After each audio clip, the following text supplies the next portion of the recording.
नींद न आने की वजह से शोभा बिस्तर से उठकर बाहर आई। उसने देखा कि उसकी माँ एक चुड़ैल के रूप में किसी आदमी का सर खाए जा रही थी। ये दृश्य देखते ही वो डर गई और जोर से चिल्लाकर बेहोश हो गई। सवेरा हो जाता है। शोभा, बेटा शोभा, उठो भी। माँ की आवाज सुनकर शोभा एकदम से जाग उठी। माँ, कल रात में मैंने एक भयानक सपना देखा। उसने अपने सपने के बारे में माँ को बताया। माँ ने ये सुनकर, बेटा सपने के बारे में ज्यादा मत सोचो, बुरे सपने बुरे ही होते हैं। माँ, हम किसी और घर चले जाते हैं ना। हमने अपनी सारी जायदाद छोड़कर यहाँ स्मशान के पास रहने क्यों आए हैं, मेरी समझ में नहीं आता। पापा जिंदा होते तो अच्छा होता, ये सारी समस्या नहीं होती। घबरा कर शोभा रोने लगी। माँ दुखी होकर बोली, बहुत छोटी हो पर बड़ी बड़ी बातें करती हो, तुम्हें ये सब नहीं पता। स्कूल के लिए देरी हो रही है, तैयार हो जाओ। माँ की बातों का शोभा को बुरा लगा। वो मुंह लटकाए वहाँ से चली गई। यूं ही दिन बीत रहे थे। उस रात भी शोभा ने देखा कि माँ डायन के रूप में थी और वो किसी का सर खाए जा रही थी। शोभा फिर से घबरा कर चिल्लाई और बेहोश होकर गिर पड़ी। सवेरे उठकर शोभा ने फिर से माँ को ये सारी बात बताई। माँ, हम जब से इस घर में आए हैं मुझे बहुत अजीबोगरीब सपने आते हैं। हमें यहाँ नहीं रहना, चले जाते हैं। माँ ने इस बार भी कुछ नहीं कहा, वो चुप थी। शोभा ये समझ नहीं पा रही थी कि माँ इस बात पर कुछ क्यों नहीं कहती है। यूं दिन बीत रहे थे। शोभा को वही सपने आया करते थे। शोभा ने मन ही मन कहा, आखिर मुझे हर रात एक जैसा सपना क्यों आता है? क्या ये सच में सपना है? नहीं, मुझे कुछ शक सा हो रहा है। ऐसा सोचकर शोभा ने उस रात बिना सोए वहां पर क्या होता है ये देखने के लिए जागती रही। उसने देखा कि उसकी माँ चुड़ैल के रूप में बदल गई और स्मशान की ओर जा रही थी। ये देख, ये क्या हो रहा है? क्या मेरी माँ चुड़ैल है? ये सब क्या हो रहा है? शोभा के होश उड़ गए थे। वो दुखी हुई। माँ क्या करने जा रही है ये देखने के लिए उसका पीछा करने लगी। माँ वहाँ पर किसी के कब्र की खुदाई कर रही थी। उस कब्र से निकले हुए लाश की ओर देखते हुए मुझे तुम्हें इस तरह देखकर बहुत खुशी हो रही है, ऐसा कहकर बड़ी बेरहमी से उसका सर काटा। उसका सर हाथ में लिए अजीबोगरीब आवाज करती हुई हंसती हुई वहाँ से चली गई। शोभा घर के बाहर छुपकर देख रही थी। माँ उस सर को बड़ी बेरहमी से चबा चबा कर खाए जा रही थी। शोभा ये सब डरते हुए देख रही थी। उसके बाद माँ साधारण रूप में आई और अपने कमरे में जाकर सो गई। शोभा भी अपने कमरे में गई और सो गई। कुछ दिन यूं ही बीते। अब शोभा माँ से डर डर कर बात किया करती थी। उसके बात करने के ढंग में बदलाव आने के कारण माँ ने उससे पूछा, बेटा शोभा, आजकल तुम मुझसे ठीक से बात क्यों नहीं करती? आखिर बात क्या है? क्या हुआ है तुझे? बताना। शोभा ने घबरा कर कहा, कुछ नहीं। पर माँ के बार बार पूछने पर शोभा ने कहा, माँ, मैंने सब कुछ देखा है। तुम एक चुड़ैल हो। माँ, मेरी समझ में नहीं आता। तुम एक चुड़ैल हो, पर ये सब कैसे माँ? मुझे समझ नहीं आता। जो घबरा कर शोभा ने पूछा, बेटा शोभा, मुझे देखकर घबराओ मत। मैं सिर्फ तुम्हारे लिए वापस लौटी हूँ। मुझे और तुम्हारे पिता को जिन दरिंदों ने मारा है उनसे बदला लेने आई हूँ। माँ की कही बातें शोभा की समझ में नहीं आई। माँ, तुम ये क्या कह रही हो? मुझे नहीं समझ रहा। माँ, मुझे डर लग रहा है। आखिर क्या हुआ माँ? मैं बताती हूँ तुम्हें आखिर क्या हुआ था। ठीक 2 हफ्ते पहले हम जब बंगले में रहा करते थे, अपने घर पर कुछ चोर आए थे। आवाज सुनकर मैं नींद से जागी और उन्हें पकड़ लिया। मैं जैसे ही जोर से चिल्लाने वाली थी, पीछे से किसी ने आकर मेरे सर पर जोर से वार किया। मैं जमीन पर गिर पड़ी। मैंने पूछा कि कौन है। मुझे उनकी सिर्फ आवाजें सुनाई दे रही थी। उन लोगों ने घर के कागजात पूछ रहे थे। मेरी समझ में तब आया कि ये चोर नहीं थे। उन्होंने जायदाद के पेपर्स मांगे। वो चोर नहीं थे। उनकी बातें मैं साफ साफ सुन पा रही थी। जैसे इसके पति को मारा है, वैसे ही इसे भी मार देंगे तो फैक्ट्री अपने नाम हो जाएगी। हम करोड़पति बन जाएंगे। अचानक मुझे होश आया और मैंने जाग कर देखा तो देखा कि तुम्हारे बड़े पापा और चाचा जी जायदाद के लिए पापा को मार चुके थे। वो मुझे भी मारना चाहते थे। भगवान के लिए मुझे छोड़ दो। मुझे जायदाद नहीं चाहिए, मैं अपनी बेटी के लिए जी रही हूँ। मैं सब कुछ आपके नाम कर दूंगी, मुझे कुछ मत करना। हम तुम्हारी बात पर भरोसा नहीं कर सकते। तुमने हम पर केस कर दिया तो हमें जेल हो जाएगी। नहीं, मैं ऐसा कुछ नहीं करूंगी, मेरी बातों का भरोसा करो। मैं अपनी बेटी के लिए जीना चाहती हूँ। तुम्हें चिंता करने की जरूरत नहीं, उसे भी हम तुम्हारे पास भेज देंगे। मैं घबरा गई थी, बहुत डर गई थी। मुझे लगा वो क्या करेंगे, इसलिए मैंने ही उन पर वार किया, पर उन्होंने मुझे मार डाला।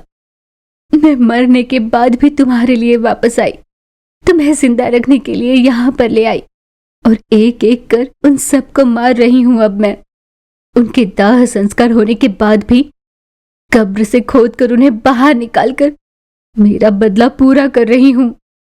माँ ने बीती पूरी बात उसे बताई, पर शोभा की समझ में नहीं आया कि वो क्या कहे। माँ कहकर वो माँ के गले लग गई और जोर जोर से रोने लगी। बेटा, तुम चिंता क्यों करती हो? मैं तुम्हारे आसपास मक्खी को भी मंडराने नहीं दूंगी। मुझे और तुम्हारे पापा को जिसने मारा वो और भी कुछ लोग हैं, उनसे भी बदला लेना बाकी है अभी। उन सब का खात्मा करने के बाद ही मेरी आत्मा को शांति मिलेगी और मैं तुम्हें छोड़कर चली जाऊंगी। तब तक मैं तुम्हारे साथ ही रहूंगी। माँ की बातें सुन रोते हुए शोभा ने कहा, माँ, उसके बाद भी मुझे छोड़कर मत जाना माँ। माँ अपनी बेटी को कुछ न कह पाई। यूं ही दिन बीत रहे थे। हर बार उसके दुश्मनों का खात्मा करने के बाद उनके सर को खाकर बदला ले रही थी माँ। उसका नाम शांति था। वो एक बड़े घर की बहू थी। उसकी सास का नाम शारदा था। पैसे के साथ साथ घमंड भी बहुत था। शांति एक गरीब परिवार से आई थी, इसीलिए सास उससे नीचा दिखाकर बात किया करती। शांति के पति का नाम किरण था। उनका प्रेम विवाह था। उसने बिना दहेज की शादी की थी। उस पर वो गरीब परिवार से भी थी, इसलिए ससुराल में उसे ज्यादा मान नहीं मिला था। उसका जीवन तकलीफों में ही गुजर रहा था। उसकी एक बेटी थी जिसका नाम बेबी था। माँ, मैं यहाँ बिल्कुल नहीं रहना चाहती। मैं कहीं दूर जाकर पढ़ाई करूँगी। इस नरक में मुझे और नहीं जीना माँ। यूँ रोते हुए उसने अपना दुख जताया। यही बात उसने अपने पिता से भी कही। ठीक है बेटा, मैं तुम्हें हॉस्टल भेजता हूँ। ऐसा कहकर पिता ने दूर कहीं हॉस्टल में उसका दाखिला कराया। बीती सारी बातों को उसने बुरा सपना मानकर भुला दिया और वहाँ पर मन लगाकर पढ़ाई करने लगी। दूसरी ओर शांति हर रोज की तरह घर का काम कर रही थी। अचानक वो बेहोश होकर गिर पड़ी। बेटा देख तो क्या हुआ, तेरी पत्नी को बेहोश पड़ी है। ऐसे अपने बेटे को आवाज लगाई। किरण तुरंत वहाँ पर आया। शांति, तुम्हें क्या हुआ? फिर उसे उठाकर पलंग पर लिटा दिया। कुछ समय बाद वहाँ पर डॉक्टर आई। डॉक्टर ने उसकी जांच की। मुबारक हो, आपके घर में आपका वारिस आने वाला है। डॉक्टर से ये खबर सुनकर किरण बहुत खुश हुआ। डॉक्टर, इस खुशखबरी के लिए आपका बहुत धन्यवाद। यूं उसका आभार प्रकट करने लगा। कुछ दिन यूं ही बीते। पेट से रही शांति घर का काम किए जा रही थी। असल में डॉक्टर ने उसे कहा था कि उसका आराम करना बहुत जरूरी है। माँ, ये सब क्या है? डॉक्टर ने कहा है ना शांति को आराम करने, फिर भी तुम उससे काम करा रही हो। डॉक्टर लोगों का और काम भी क्या है, यही तो कहेंगे।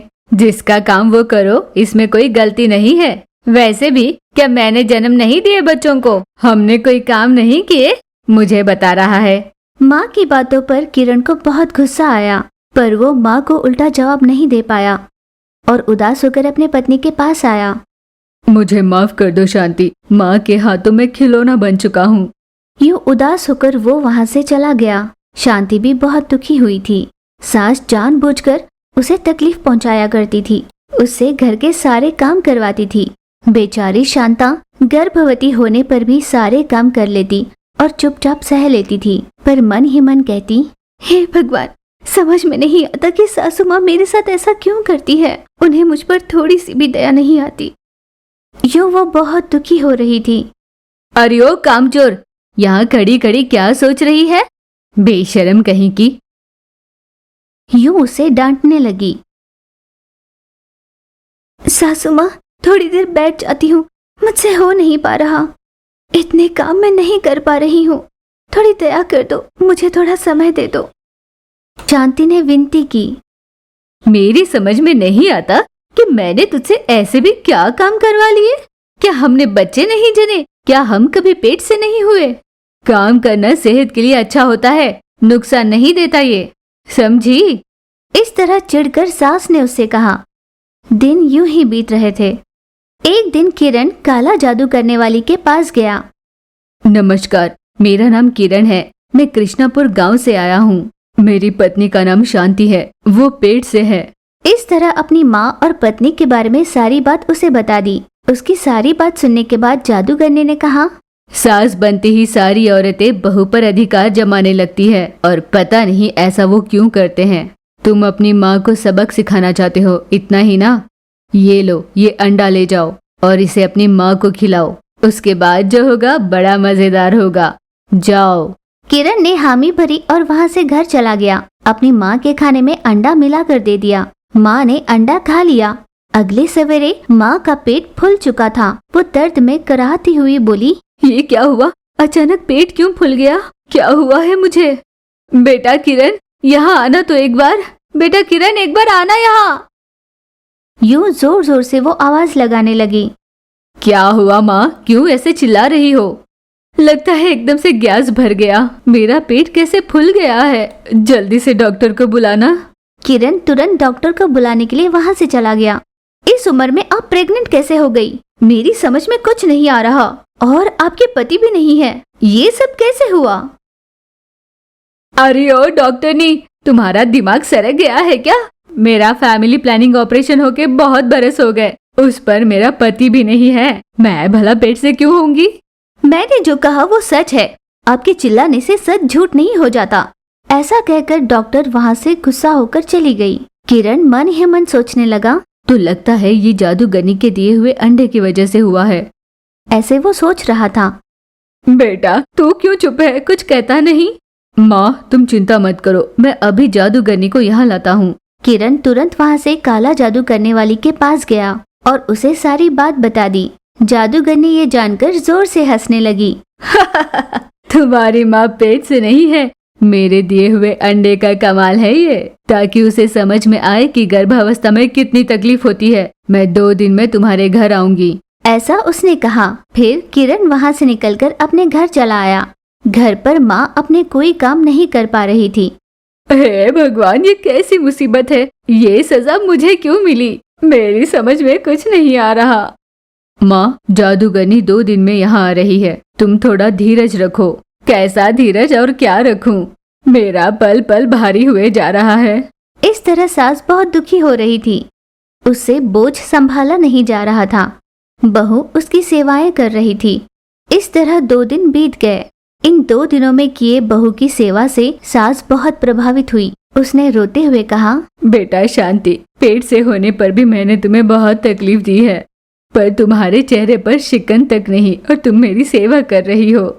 मैंने बहुत बड़ी गलती की है, तुम्हें आराम करने नहीं दिया, तुम्हें बहुत तकलीफ दी। इस तरह वो पश्चाताप में रोने लगी। तभी वहाँ पर जादूगरनी आई। अब तेरी समझ में आया एक औरत को गर्भावस्था में कितनी तकलीफ होती है? तुम ये अच्छे से जानती थी, फिर भी जानबूझकर तुमने उसे तकलीफ दी। अब कैसे लग रहा है? हर समय एक जैसा नहीं होता।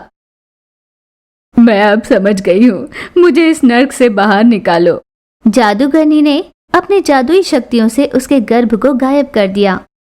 आपका बहुत धन्यवाद बहन जी, मैं अब अपनी बहू को पलकों पर बिठा कर रखूंगी। आपका बहुत धन्यवाद। यूं सास ने आभार प्रकट किया। जादूगरनी ने उन दोनों से बहुत बातें की और वहाँ से चली गई। किरण भी बहुत खुश हुआ। अगले ही दिन से सास बहू का बहुत ध्यान रखने लगी और उसकी सेवाएं करने लगी। कुछ दिन यूं ही बीते। शांति ने एक सुंदर से बेटे को जन्म दिया। उस बेटे के आने से घर की खुशी दुगनी हो चुकी थी। बेबी को भी वे वापस ले आए थे। अब बेबी सबके साथ खुशी से रहने लगी थी।